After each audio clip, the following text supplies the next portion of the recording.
Hi friends, அனைவருக்கும் வணக்கம். இன்றைக்கி என்ன வீடியோ பார்க்க போகிறோம் அப்படின்னு சொல்லி பார்த்தீங்கன்னா, இது வந்து சிக்ஸ்த்து புக்கு ஃபுல்லாக உங்களுக்கு தெரியுமா சொல்லிட்டு பாக்ஸில் குட்டி குட்டியாக கொடுத்துருப்பாங்களே, அது எல்லாத்தையுமே இன்றைக்கி நம்ம ஒரே ஒரு வீடியோவில் அப்படின்னு சொல்லிட்டு இன்றைக்கி வந்து பிளான் வந்து வச்சுருக்கேன்.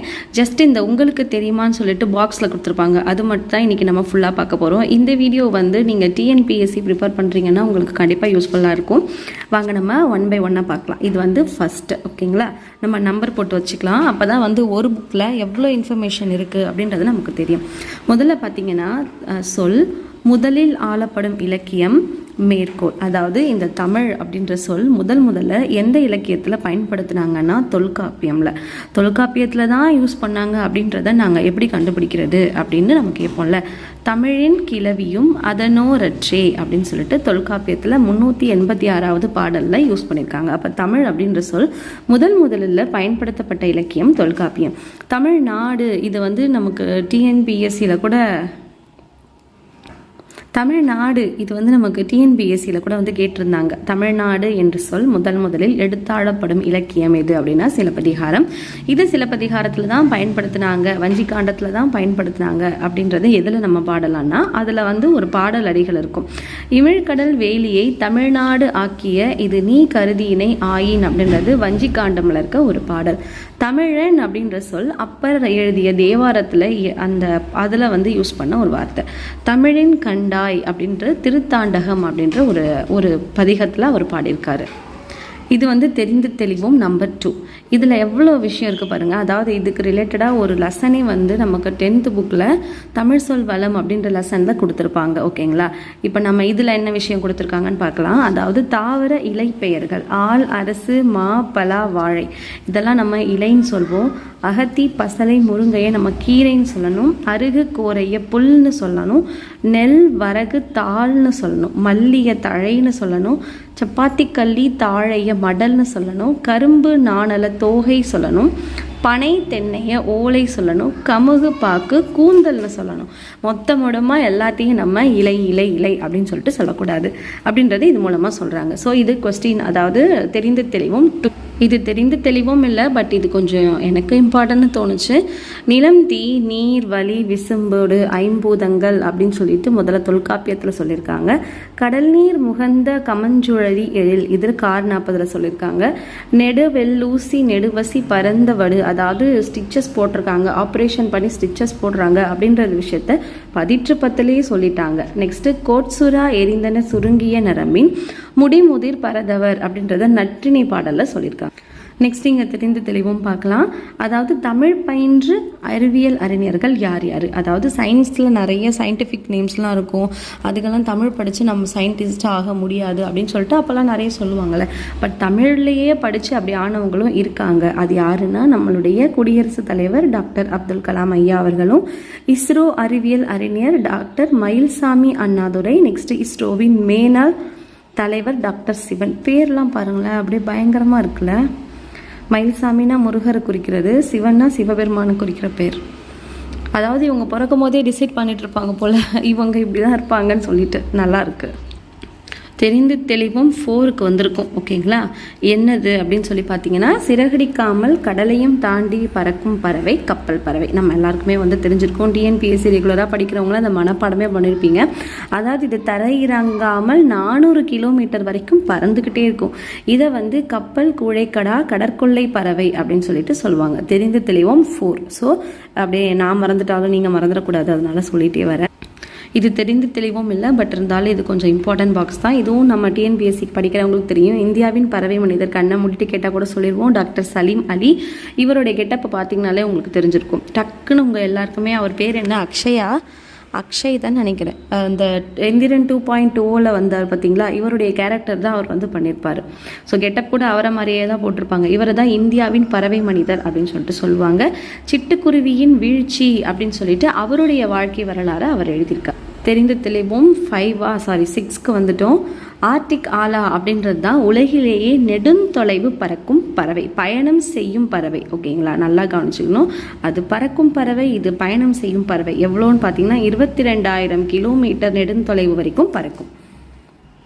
தெரிந்து தெளிவும் நம்பர் 7. அதாவது ஆர்னித்தாலஜி அப்படிங்கிறது பறவைகளை பற்றி படிக்கும் அதாவது பறவைகள் பற்றிய நாங்கள் படிக்கணும் அப்படின்னா அது வந்து ஆர்னித்தாலஜி. உலக சிட்டுக்குருவிகள் நாள் மார்ச் 20. இதுக்கு ரிலேட்டடாக நான் ஒரு குட்டி வீடியோ ஒன்று போட்டிருந்தேன், ஷார்ட்ஸ். நெக்ஸ்ட்டு தெரிந்து தெளிவோம் நம்பர் 8. மனித முயற்சிகளுக்கு மாற்றாக தானே இயங்கும் எந்திரம்தான் தானியங்கி அப்படின்னு சொல்லிட்டு சொல்லுவாங்க. இவை தோற்றத்தில் மனிதர் மாதிரியே இருந்தாலும் ஆனால் மனிதர்களைப் போல பல செயல்களை இது நிறைவேற்றும்.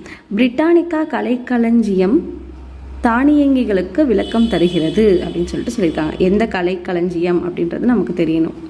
இந்த லெசனுக்குள்ளே ஏகப்பட்ட இன்ஃபர்மேஷன் இருக்கும். நம்ம ஜஸ்ட்டு தெரிந்து தெளிவும் பார்க்குறனால அப்படியே ஓரளவு போகிறோம். இது வந்து தெரிந்து தெளிவும் 9. அதாவது இவங்க யார் அப்படின்னு பார்த்தீங்கன்னா, இவங்க சோஃபியா. இவங்க ஒரு மனிதர் கிடையாது. இவங்களை புதுமைகளின் வெற்றியாளர் அப்படின்னு சொல்லிட்டு சொல்லுவாங்க. சவுதி அரேபியா நாடில் ரோபோவுக்கு குடியுரிமை கொடுத்துருக்காங்க. அந்த ரோபோ யாருன்னா இவங்க தான். ஓகே, நெக்ஸ்ட்டு தெரிந்து தெளிவும் நம்பர் 10. காமராசரின் சிறப்பு பெயர்கள் அப்படின்னு சொல்லிட்டு கொடுத்துருக்காங்க. பெருந்தலைவர், படிக்காத மேதை, கர்ம வீரர், கற்பு காந்தி, ஏழைகளின் பங்காளர், தலைவர்களை உருவாக்குபவர். இந்த லெசன்லையும் ஏகப்பட்ட இன்ஃபர்மேஷன்ஸ் இருக்கும்.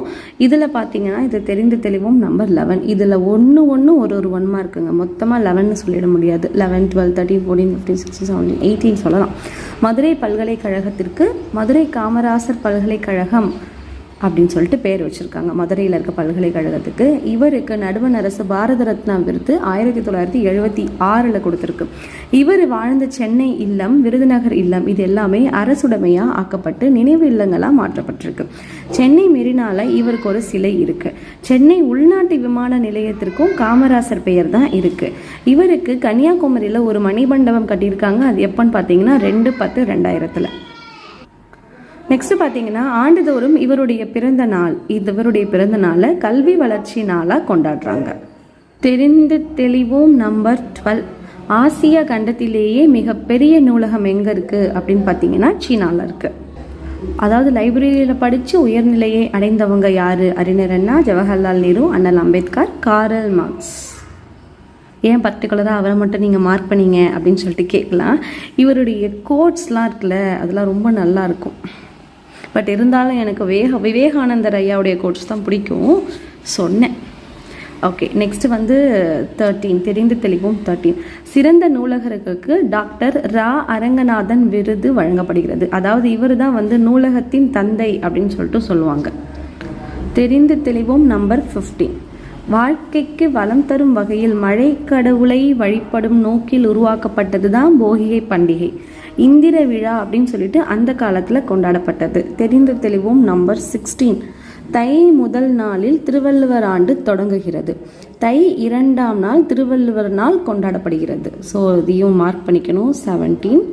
இதெல்லாம் வந்து எப்படி கேட்பாங்கன்னா ஸ்டேட்மெண்ட் மாதிரி கொடுப்பாங்க. கூற்று நம்பர் 1, கூற்று நம்பர் 2, இதுக்கு அது சரியா, அதுக்கு இது சரியா, காரணம் சரியா அப்படின்ற மாதிரிலாம் கேட்பாங்க. திருவள்ளுவர் கிமு 31 பிறந்தவர் அப்படின்னு சொல்லிட்டு கணிக்கப்படுறாங்க. கன்ஃபார்ம் சொல்லலை, ஓகேங்களா? திருவள்ளுவர் ஆண்டை கணக்கிட நடைமுறை ஆண்டுடன் 31 தான் கூட்டணும். இந்த இடத்துல நான் இதை வந்து அடிக்கடி சொல்வேன். ஏன்னா நான் 30ன்னு சொல்லிட்டு ஒரு இடத்துல மிஸ்டேக் பண்ணி என் மார்க் போச்சு. ஸோ 31. நெக்ஸ்ட்டு அடுத்த தெரிந்த தெளிவும் நம்பர் 19.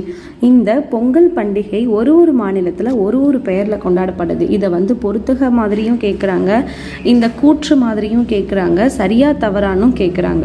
ஸோ தெளிவாக படிச்சுக்கலாம். ஏதாவது 2 மாநிலத்தில் தெளிவாக படிச்சுக்கலாம். ஏன் சொல்கிறேன்னா எல்லாத்தையும் படிச்சிட்டோன்னா நமக்கு குழம்பிடுறோம் டக்குன்னு கேட்கும் போது. அதுக்காக தான் சொல்கிறேன், ஓகேங்களா? மகர சங்கராந்தி அப்படின்ற பெயர்களில் ஆந்திரம், கர்நாடகம், மராட்டியம், உத்தரப்பிரதேசத்தில் கொண்டாடப்படுறாங்க. பஞ்சாபில் லோரி சொல்கிறாங்க.